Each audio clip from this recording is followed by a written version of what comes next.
Oh, my mic's on, right? Sorry, I think so.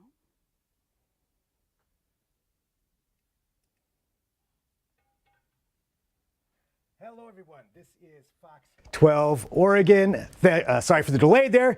Thanks for joining us. This is Fox 12 Now. This is our digital desk. Appreciate everybody joining us wherever you're watching.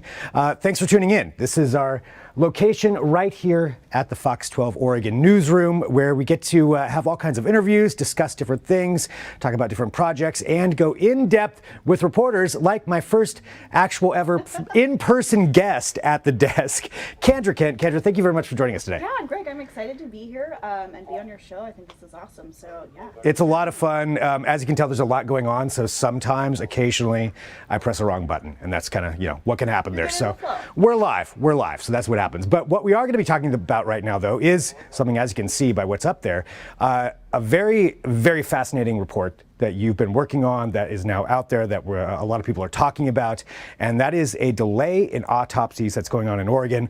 I know it's much more robust than that. Perhaps you can kind of walk us through what this story is, and then we're going to talk about how you got into this.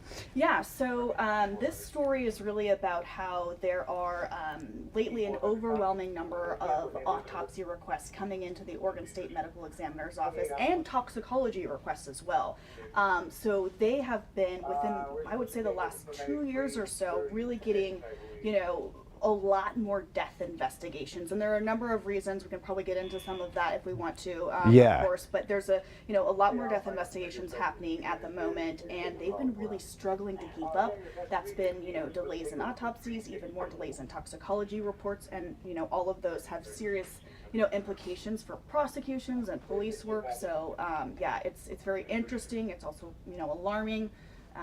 Yeah, and talking about that, the delay in autopsies, and we're talking about this not just like criminal cases or things like that. This is anybody who is in need of an autopsy. Is that right? Yes, and to be clear, and that was a really fascinating part of this story too. As I was, learning about it, I had to, learn a lot about when do they do an autopsy? Right. Right. Yeah. It's not like every person needs an autopsy, but basically. If there is a criminal element, of course, if it's a suspicious death or, like a murder, they're going to do an autopsy. But then sometimes if it is an accidental death or some kind of drug overdose death or some other mysterious death where they're like, we don't know confidently how this person died, they're going to, ask for an autopsy to be done. So yes, that has been affected a lot throughout this process. Those drug overdose cases and some of those accidental deaths where, because of the backlog and because of how many bodies they're getting, they don't have enough time to get to those cases. Which can be frustrating, I'm sure, for a number of different reasons of somebody want to find out that information. Yeah, particularly loved ones, people who feel like, they get that closure from knowing exactly how their loved one died. But what was really fascinating in this story, too, that I didn't know going into it, was how important it is for public health. So the Oregon Medical Examiner's Office, they submit their data to, say, the Oregon Health Authority, the CDC, because, obviously we like to track how people are dying, why people are dying, what may be causing their deaths. That's all really important, just from a public health perspective, to kind of keep a pulse on how how people are dying and why, so that we can further research medicine and all that stuff and know what's going on in our state. So that's huge. Well, and especially what we've all been through over the last few years, obviously. Knowing what's going on is really important. So yeah, if there's a delay, that could definitely be an effect. I mean, I can just say from a personal level, I did have a friend that passed away, and nobody still really knows what the cause was, some kind of a medical issue, but because and now I realize why that probably is, because there's a delay in doing that. Yeah, and because of how many drug overdose cases they're getting right now, that's one big huge part of it. There's also increased homicides in Portland. That kind of stems from the gun violence, and because they're getting so many more bodies on those two fronts, they're really not able to take on the number of drug overdose cases or other accidental medical things that they would like to and that they did in the past. So how did you come across this? How did you find out about this? So it was one of those things where I was working on other stories, things that might be more of day turns, but I work a lot with local police officers just in my day-to-day as a reporter, and I was kind of hearing rumblings and just chatting with various agencies about oh, you don't know the cause of death on this yet. Well, why not? And I was kind of hearing that it was difficult for them to, know exactly how somebody died because there was this backlog that I kept hearing about.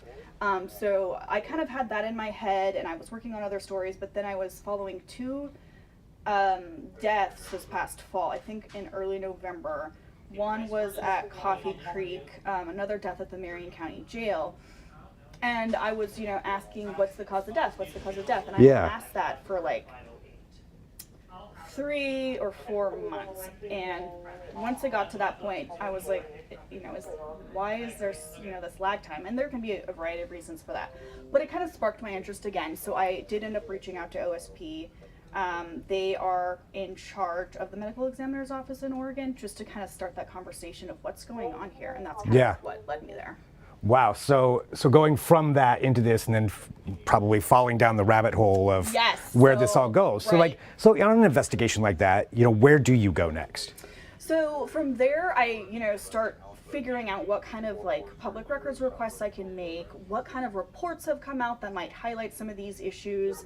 I do remember reading this annual report from, I don't know, the 2022 one I don't think is out yet, but I think it was from 2021. So this has been an issue for a while. Right. And it was kind of shocking in a way of basically this is, a critical problem. We don't, have the resources or the staffing levels. It kind of described this perfect storm of all these different factors that were making it very difficult for the medical examiner's office to do the work that they needed to do. Well, so you're going down there, you're reading this report, you're finding out this has been going on for a long time, a lot longer than probably people have known about. So I guess, from there, I'm not sure what the next step of the investigation is, but one thing I would want to know is there a reason? Was there a year, or all of a sudden they just got rid of all the medical examiners, or how did this kind of backlog happen? Yeah, like I said, they will say the medical examiner's office, and from everything I found, it looks like kind of this perfect storm of, during COVID, we saw a lot of people leave work fields, right? Yeah. Well, forensic pathologists have historically, according to the medical examiner's office, been underpaid compared to other states' programs, and so they had struggled with retention for a long time. And then I think during COVID, when a lot of people, started switching careers or looking to move or whatever they wanted to do, I think that struggle just deepened. And then on top of that, when, the murder rate raised so much higher in Portland, and then on top of that, the drug overdose, fentanyl, has been such a heartbreaking thing with people overdosing too. Yeah. And so that kind of just compounded all of the issues they already had to where, as they call it, it kind of became a full-blown crisis from there. And so we're in this now, this huge, backlog on this. How are there steps being made to handle this, to try to work on that? And I think that's what they're getting to now, and that was something that that was one of the bigger pieces in my story that I couldn't get into fully just because it's a lot. But basically, starting July 1st, they are going to stop taking a lot of county cases that they have been for many years. And so that's going to be really big. Yeah. And so I want to say there's about a dozen counties that are now going to be forced to do a lot of their own death investigation work, and that can look like signing death certificates. If an autopsy is warranted, they will order that. And right now, all of that just goes straight to the state medical examiner's office for many of these counties. So pretty much any kind of autopsy like that for these counties, that's where they go. So they do, and to be clear, the autopsies will still be done there. But it's the physicians who, at the county level, might not even determine whether or not an autopsy is needed. They just send the body right away. Wow. And they don't sign the death certificates necessarily. They kind of just, funnel it straight to the state, and so they're not going to be able to do that.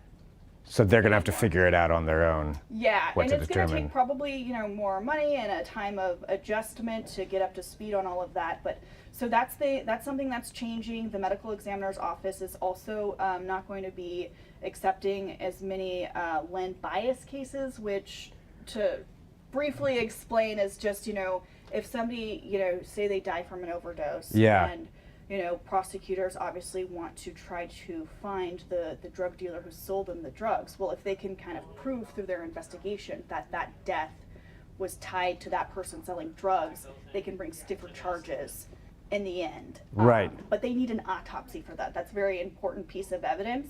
To prove that it was a drug overdose, Yes, to prove and exactly even what how kind it of drug, happened, and yeah. it wasn't a combination of other things. They Yeah. have to be, very laser focused on that. And so the medical examiner's office, is going to be much more strict going forward on when they accept those type of cases. So it's going to be interesting to see how that plays out with prosecution and police investigations. I mean, that could affect so many different things. And Len Bias, for anybody who doesn't know, that was the basketball player. I think he was a Boston Celtic for like 2 days. He was like the number 2 overall pick, and then he died of a drug overdose, like right after he was picked. So, huge case. So that stems from that. But I mean, to me, this sounds like, and again, I could be wrong, but this sounds like it's just, okay, well, we're just not going to do as much now.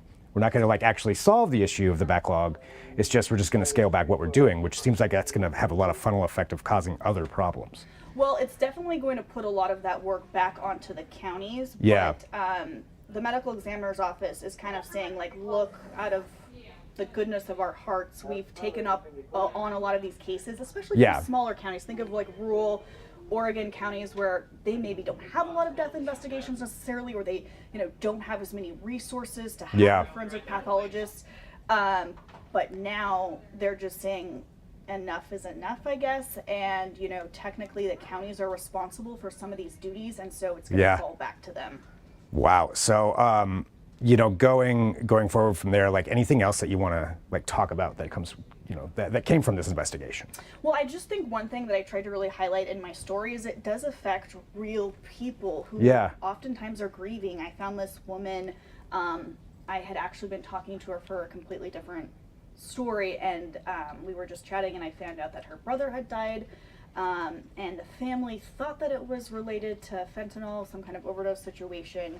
But they didn't really know, and she said, well, we had an autopsy ordered by the death investigator and a toxicology report, and they waited on that for 6 months, I think. That's hard. And I mean, they're already grieving and they're not sure what happened. yeah, and they're trying to process that, Right. trying to move on, but still having all Yeah. those questions and Yeah. not being able to get an answer. And, I mean, I that's know that there's a lot of people out there like them who Yeah. struggled with that. So yeah, that's that's difficult. I mean, like I said, I have a friend who did pass away, and we still haven't heard, and now I understand why. Yeah. What it was. So this is really interesting reporting. I'm really glad you were able to kind of find this out, just to get this information out there. Yeah, I think that it's something that we don't always think. We think about the police investigations, we think about the prosecution, Right. but we don't always think of the side of it of that after Yeah. somebody dies, there's all these other steps that have to be taken. Right, and where you go from there, and Yeah. just finding that out. Well, Kendra, thank you very much. For joining me on here and being a part of this, being a part of the show here. This is part of what we get to do is go in depth with reporters talking about these kinds of things. And Kandra is our first person that's here actually at the desk, not across the office, joining in. So appreciate that a lot. And coming up here too. So Fox 12 now coming up in just a little bit. I'm going to try to look across you and hit my lower third there. We'll go there. So, continuing our discussions today, John Horvick from DHM Research is going to be joining me at 1:45 to talk about Measure 110, and that is the decriminalization of drugs that passed a couple of years ago. How do Oregonians feel about it? We've got some results of that, so we're going to be covering that here coming up in just a little bit. So wherever you found us, hit subscribe. Make sure that you know to come back here, whether that's on our apps, our website, YouTube, wherever you found us. This is where we are. We've got lots more coming up. I'll talk to you soon with more.